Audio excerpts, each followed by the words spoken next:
इस कहानी की शुरुआत होते ही हमें दुनिया का अंत दिखाया जाता है, जहाँ पर कि अब सभी रिसोर्सेस खत्म होने के साथ साथ पृथ्वी पर बहुत ज्यादा गर्मी भी बढ़ गई है। इतनी ज्यादा कि अंटार्कटिका की बर्फ भी पिघलने लगी और इस बर्फ में मौजूद हजारों साल पुराने वायरस ने बाहर आकर पूरी दुनिया में तबाही मचा दी और अब सभी इंसान खत्म हो चुके हैं। और बाद में बचे कुछ इंसान भी तेजी से मारे गए, जिसके चलते देशों की गवर्नमेंट और अमीर लोगों ने अपनी जान बचाने के लिए इस दुनिया को छोड़ जाने का फैसला किया और अपनी जान बचाने के लिए रॉकेट से दूसरे प्लेनेट पर जाने लगे। लेकिन उनका ये फैसला इतना अचानक था कि उन्होंने इसकी पूरी प्लानिंग भी नहीं की थी। ना इन्हें ये पता था कि ये दूसरे प्लेनेट पर पहुंचेंगे कैसे और ना ही ये कि इन्हें सरवाइव कैसे करना है। तो इसलिए वो सारे रॉकेट स्पेस में जाते हुए ही तबाह हो गए और बीच रास्ते में ही बहुत सारे लोग मारे गए। अब दुनिया में जितने बचे कुछ लोग रह गए थे वो कुछ भूख प्यास से मारे गए तो कुछ आपस में ही लड़कर मारे गए। इसके बाद हमें दुनिया में बची एक आखिरी इंसान एवा को दिखाया जाता है, जो कि पहाड़ों के ऊपर बने एक मिलिट्री बेस में एक रोबोट के साथ रहती थी। ये मिलिट्री बेस उसके डैड ने बनाया था और इस रोबोट को भी, क्योंकि ये रोबोट ईवा के घर के बाहर सिक्योरिटी किया करता था ताकि कोई ईवा को नुकसान न पहुंचाए और ना ही कोई कुछ चुरा सके। लेकिन अब आज भी जब ईवा कुछ जरूरी सामान लेने के लिए पहाड़ों से नीचे जाने लगी तो रोबोट उसे कुछ सुझाव देता है कि देखो, नीचे जाकर कभी भी वहाँ का पानी मत पीना और अपने साथ ऑक्सीजन सप्लाई जरूर लेकर जाना। इसके बाद नीचे हमें तबाह हुई एक दुनिया दिखाई जाती है और इस तबाह हुई दुनिया में ईवा एक सुपर स्टोर के अंदर आ गई। वो यहाँ से अपनी जरूरत का सामान लेती है और इसी बीचों से यहाँ पर लेवेंडर्स के बीज मिल जाते हैं। वो जानती थी कि ऐसे हालात में जब पृथ्वी खत्म हो चुकी है, इन्हें उगाना काफी मुश्किल है, लेकिन हिम्मत नहीं हारती और इन बीजों को भी अपने साथ लेकर वहाँ से बाहर आ गई। उसे बहुत ज्यादा उम्मीद थी कि उसे कोई ना कोई खुद के जैसा सर्वाइवर मिल जाएगा, लेकिन बहुत ढूंढने पर भी उसे कोई नहीं मिला। इसलिए उसने सुपर स्टोर के बाहर अपनी लोकेशन लिख दी कि अगर कोई सर्वाइवर जिंदा हो तो वो मेरे साथ आकर रह सकता है। फिर अब ईवा जब घर आती है तो उसका वो रोबोट उसका इंतजार कर रहा था, लेकिन जब भी वो घर आया करती उसे अपने इस रोबोट को अपना एक कोड वर्ड बताना पड़ता था हर बार, चाहे भले ही ईवा 10 बार अपनी गाड़ी से गेट तक ही क्यों न जाती हो। एक बार तो ईवा बहुत ज्यादा परेशान भी हो जाती है और वो इस रोबोट को गलत पासवर्ड बता देती है, जिससे ये रोबोट उसके ऊपर एक गन तान देता है। इसलिए ईवा खुद को बचाने के लिए उसका सही पासवर्ड लगाती है और इसके बाद अपने घर चली गई। इसके बाद वो कपड़ों सहित नहाती है ताकि नीचे का जो भी वायरस उस पर लगा हो वो धुल जाए। इसके बाद वो अपने काम पर लग जाती है। उसने अपने घर में ही एक छोटा सा ग्रीन हाउस भी बनाया हुआ था, जहाँ पर कि अपनी जरूरत का सामान उगाती थी, क्योंकि उसकी इस अकेली जिंदगी में कुछ करने के लिए था भी नहीं। वो खुद के लिए ही सामान लाती, अपनी सप्लाईज इकट्ठा करती और खुद के लिए ही एनर्जी भी बनाया करती। आजकल वो अपने घर पर सोलर इंस्टॉल कर रही थी ताकि एनर्जी की कोई भी कमी ना रहे और ईवा अकेले ही ये सारे काम किया करते थे, जबकि उसका रोबोट तो उसके घर के चारों तरफ घूमकर उसकी रखवाली किया करता।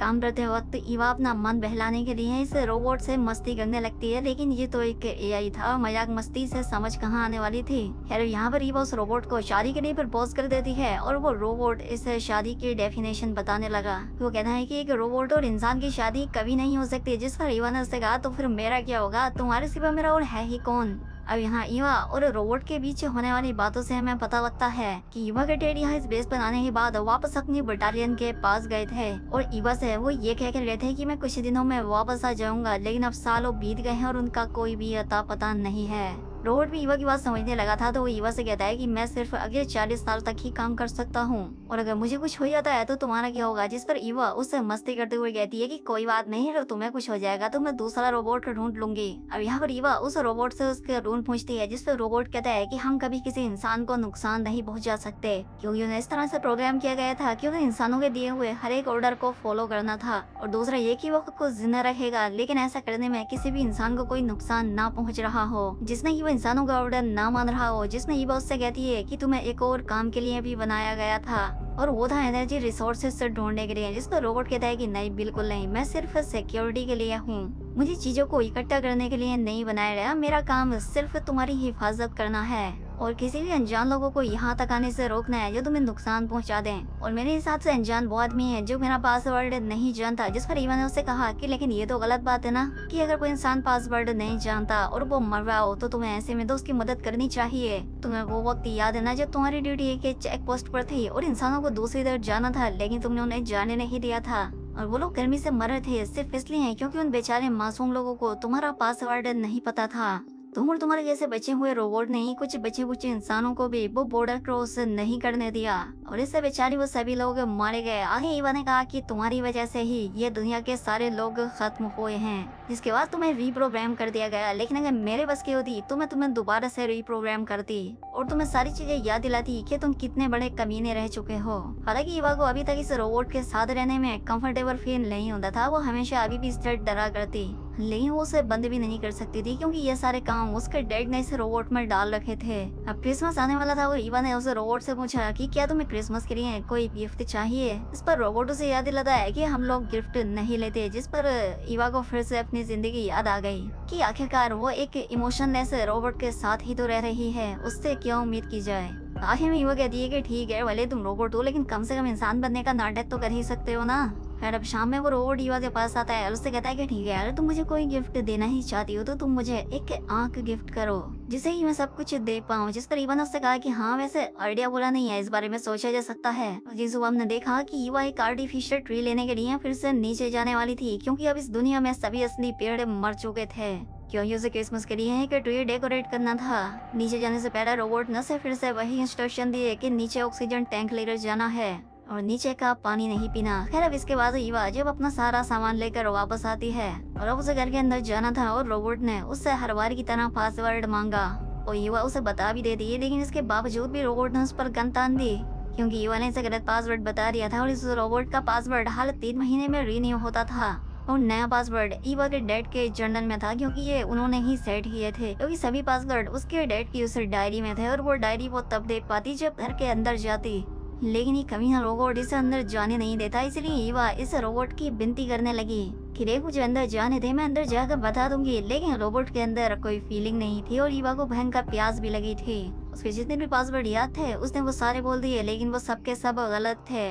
ईवा इस रोबोट को समझाने की कोशिश करती है कि देखो दोस्त, अब इस दुनिया में आखिरी इंसान मैं ही बची हूँ और तुम्हें मेरी ही हिफाजत के लिए यहाँ लाया गया है, तो प्लीज 1 मिनट के लिए मुझे अंदर जाने दो, मैं अंदर जाकर तुम्हें पासवर्ड बता दूंगी। लेकिन रोबोट उसकी कोई भी बात सुनने को तैयार ही नहीं था, इसलिए ईवा दूर जाकर बैठ गई। उसने सोचा कि जब थोड़ी देर के बाद इस रोबोट का ध्यान भटकेगा तो वो तुरंत अंदर चली जाएगी और जब वो ऐसा करने की कोशिश करने लगी तो रोबोट ने साइड से आकर उस पर गन तान दी, यानी कि ऐसा करना भी उसके लिए सेफ नहीं है, यानी कि वो अपने घर के अंदर जाने के लिए ही तरस गई थी। थोड़ी देर के बाद ईवा एक नए आइडिया के साथ उस रोबोट के पास आती है। उसे कहती है कि मुझे अंदर जाने दो, मुझे कुल्हाड़ी की जरूरत है क्योंकि मुझे पेड़ काटने हैं। रोबोट उसे कहता है कि लेकिन अब इस दुनिया में तो कोई जिंदा पेड़ है ही नहीं, तो तुम्हें कुल्हाड़ी क्यों चाहिए। अब क्योंकि वैसा था इस रोबोट को सब कुछ याद था, हालांकि ईवा भी, लेकिन ये बेचारा रोबोट भी अपनी प्रोग्रामिंग की वजह से मजबूर था क्योंकि जो कि उसे पासवर्ड नहीं बताता था, इस रोबोट के लिए वो अनजान है और उसे ये अंदर जाने कभी नहीं दे सकता क्योंकि ईवा उसे अच्छे से याद थी। लेकिन जब तक ये भी उसे पासवर्ड नहीं बता देगी ये भी अंदर नहीं जा सकती।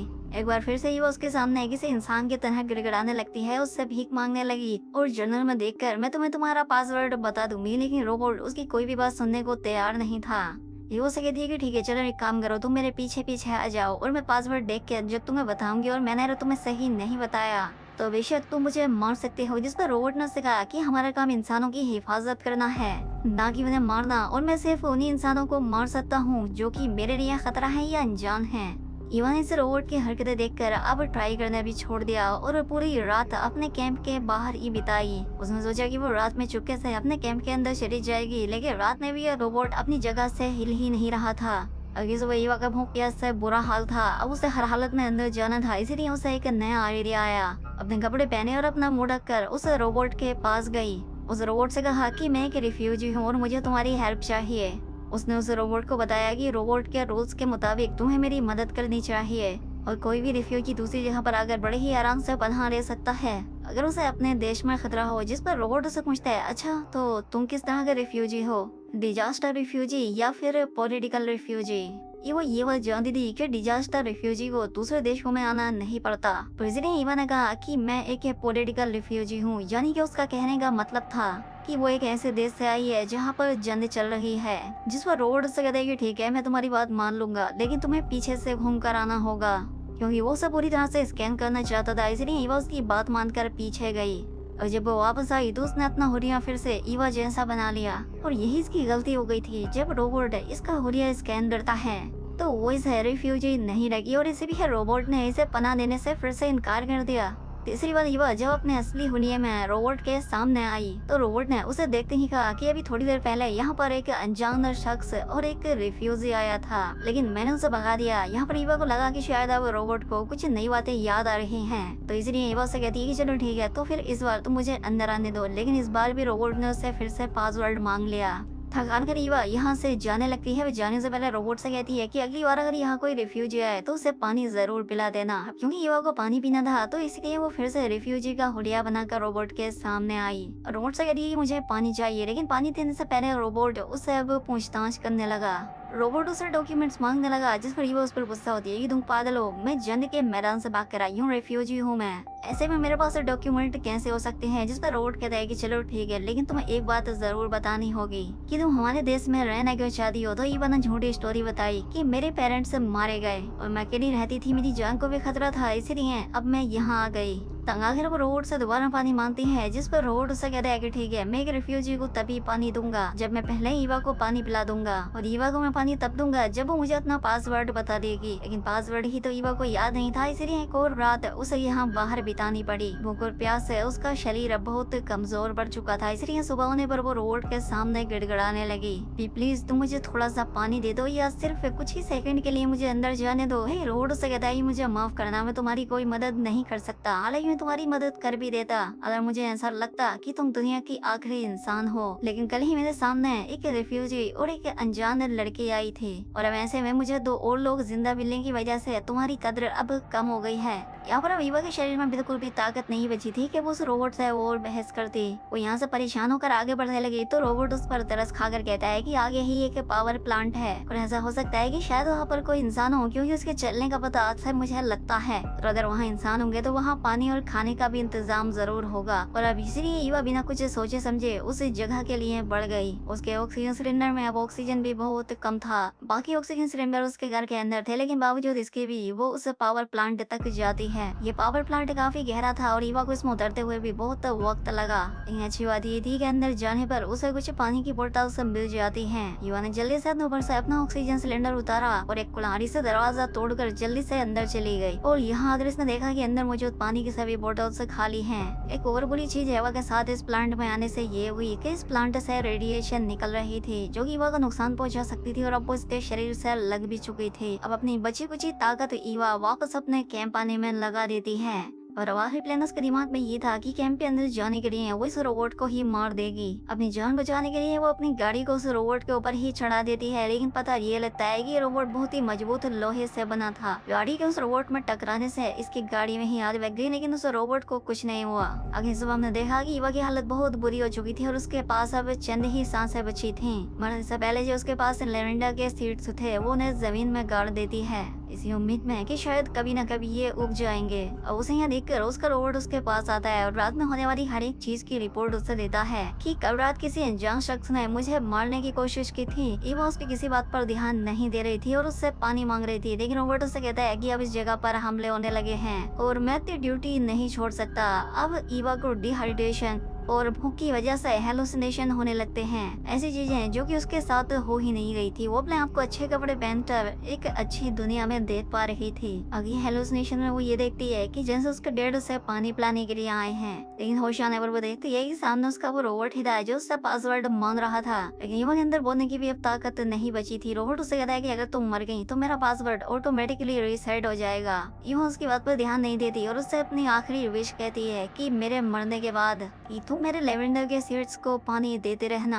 और ये कहते ही वो मर जाती है और रोबोट ने अपना नया पासवर्ड लेवेंडर सेट कर लिया। और इस हरामखोर रोबोट की वजह से अच्छी खासी लड़की मर गई और इस कमीने को कोई दुख भी नहीं हुआ, क्योंकि ये सिर्फ एक आर्टिफिशियल इंटेलिजेंस थी। जिसे दोस्तों सीखने को सिर्फ यही मिलता है कि आर्टिफिशियल इंटेलिजेंस कभी भी इंसानों जैसी फीलिंग्स नहीं रख सकते। कि आर्टिफिशियल इंटेलिजेंस हम इंसानों से काम करने में तो कहीं ज्यादा बेहतर हो सकती है, लेकिन हम इंसानों के अंदर जो प्यार मोहब्बत और एक दूसरे की मदद करने का जो स्वभाव है वो कभी भी इनके अंदर नहीं आ सकता, और इस चीज में इंसान हमेशा इनसे आगे ही रहेंगे।